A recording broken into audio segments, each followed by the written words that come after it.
BJP যেখানে উন্নয়ন সেখানে, বললেন মন্ত্রী কৃষ্ণেন্দু পাল। এবারকার পঞ্চায়েত ভোটে কাটিগড়ায় বিজেপির প্রার্থীগণকে ভোট প্রদানের আহ্বান জানালেন রাজ্যের মন্ত্রী কৃষ্ণেন্দু পাল। রবিবার কাটিগড়ার কাতিরাল এলাকায় কাটিগড়া মণ্ডল বিজেপির ডাকে অনুষ্ঠিত হয়েছে এক নির্বাচনী সভায় মুখ্য অতিথি হিসেবে উপস্থিত ছিলেন রাজ্যের অন্যতম মন্ত্রী কৃষ্ণেন্দু পাল। তিনি মুখ্যমন্ত্রীর বক্তব্য অনুসরণ করে সভায় উপস্থিত বিজেপি কর্মী সমর্থকগণের মন জয় করেছেন। তিনি দলের প্রত্যেক প্রার্থীর পক্ষে আগামী 2রা মে নিজ নিজ ভোট প্রদানের আহ্বান জানান। মন্ত্রী বলেন, আসন্ন 26-এর বিধানসভা ভোটে কাটিগড়া থেকেও বিজেপির বিধায়ক নির্বাচিত হওয়া নিশ্চিত। তিনি বলেন, বিজেপি যেখানে উন্নয়ন সেখানে, তাই এলাকার উন্নয়নের স্বার্থে বিজেপি দলের প্রার্থীদের ভোট দিয়ে জয়যুক্ত করার আহ্বান জানান তিনি। এখানে কাটিগড়া লক্ষ্মীপুর জেলা পরিষদ আসনের প্রার্থী প্রমীলা বৈষ্ণব, কাতিরাইল গাঁও পঞ্চায়েত এলাকার এপি সদস্য পদ প্রার্থী বাবরিনাথ, সিদ্ধেশ্বর গাঁও পঞ্চায়েতের এপি সদস্য পদ প্রার্থী রাহুল দাম সহ অন্যান্য বিজেপি প্রার্থীগণ সকলের আশীর্বাদ কামনা করেছেন। কাটিগড়া বিজেপির মন্ডল সভাপতি বাবলা দেব, প্রাক্তন বিধায়ক অমরচাঁদ জৈন, অন্যান্য বিজেপি কর্মকর্তাগণ উন্নয়নের লক্ষ্যে বিজেপিকে ভোট প্রদানের আহ্বান জানান। রাজ্যের উন্নয়নমূলক প্রকল্প অরুণোদয়, নিযুত মহিলা, এসএইচজি হিতাধিকারীর হাতে এককালীন অনুদান সহ অন্যান্য প্রকল্পের কথা উল্লেখ করে বলেন, তা প্রদান করা সম্ভব একমাত্র বিজেপি সরকারের জন্যই।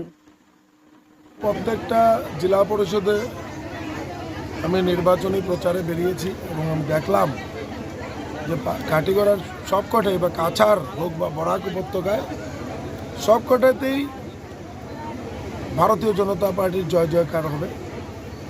আর আজকাল লোক কংগ্রেসকে ভোট দিতে চায় না। কংগ্রেসকে বিশেষ কোনো জায়গায় আপনারা দেখবেন কংগ্রেসের হয়তো বা ইয়ে আছে, কিন্তু মানে বিজেপি দেখবেন সব জায়গায় আছে এবং সব জায়গাদের একটা বিশ্বাস আছে যে বিজেপি থাকলে শান্তি, সম্প্রীতি, প্রগতি, উন্নয়ন থাকবে। এবং আমাদের মাননীয় মুখ্যমন্ত্রী ডক্টর হিমন্ত বিশ্ব শর্মা মহাশয় যেভাবে আসামকে এগিয়ে নিয়ে যাওয়ার জন্য যেভাবে অক্লান্ত পরিশ্রম করছেন, যে আসামের সব দিকে যাতে সম উন্নয়ন হয়, বরাক ব্রহ্মপুত্র সবার যাতে সম উন্নয়ন হয়, প্রত্যেকজন নাগরিক যাতে সুরক্ষিত থাকে, তার জন্য মাননীয় মুখ্যমন্ত্রী কাজ করে যাচ্ছে।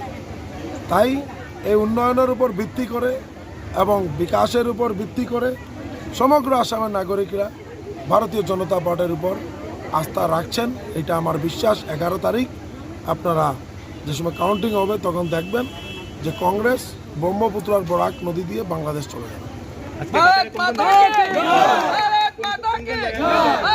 চলছে সমগ্র কাছাড়ের প্রত্যেক এলাকায়।